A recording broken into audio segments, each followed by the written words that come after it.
However, we are following breaking news right now. After a long search, although we expected it, Tom Thibodeau officially becomes the head coach of the New York Knicks. Of course, he has a close relationship with the team president, Leon Rose here.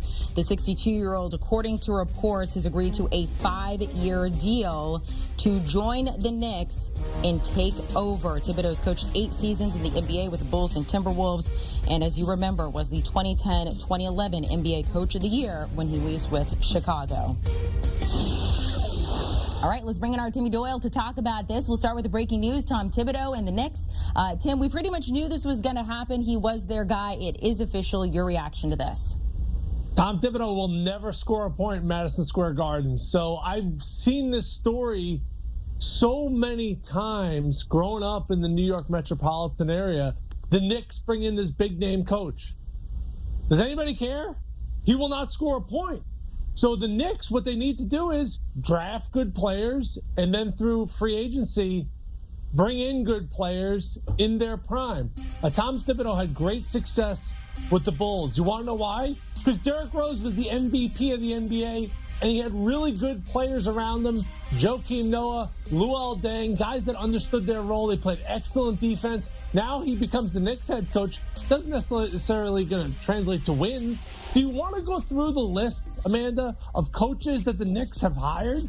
Lenny Wilkins, Don Nelson, Larry Brown, Mike D'Antoni, Derek Fisher, Kurt Rambis, Jeff Hornacek, David Fizdale. Actually, I thought it was a massive mistake firing Mike Miller. Here was a guy who had unbelievable success in the G League, and why I thought that was important was now he can kind of nurture young players along. But that's not New York, right? New York, you got to bring in the big name. So, all right, you got your big name, but you don't have the horses. So you pay Tom Thibodeau a lot of money. Like you said, it was a no-brainer.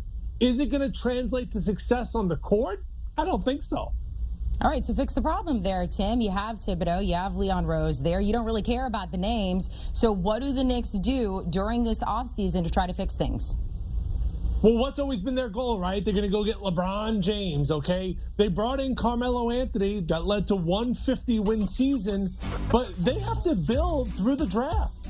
They drafted R.J. Barrett. And let's be honest, the Knicks got unlucky. Could have got Zion Williamson. They could have got John Morant. They ended up with R.J. Barrett. The rest of those guys are brought in via free agency. So you got to build through the draft, and you got to hit on the draft. So was it unlucky they didn't get one of the first 2 picks? No doubt about it. They've been awful over the last couple of years. More than that, the last 10-plus years. Ever really since Patrick Ewing left the Knicks have been a laughingstock in the Eastern Conference, heck, the entire NBA. So you got to build smartly through the draft, and then you have to bring in free agents that are entering the prime of their career. Over the last 20 years, they're bringing in guys on the tail end of their career with not much motivation. So I believe it really starts the foundation of the NBA draft. Do you want a sports network that delivers everything that matters about the game? The highlights, the picks, the instant analysis, no yelling, no fake debates, no politics. Hit the subscribe button and never miss a moment.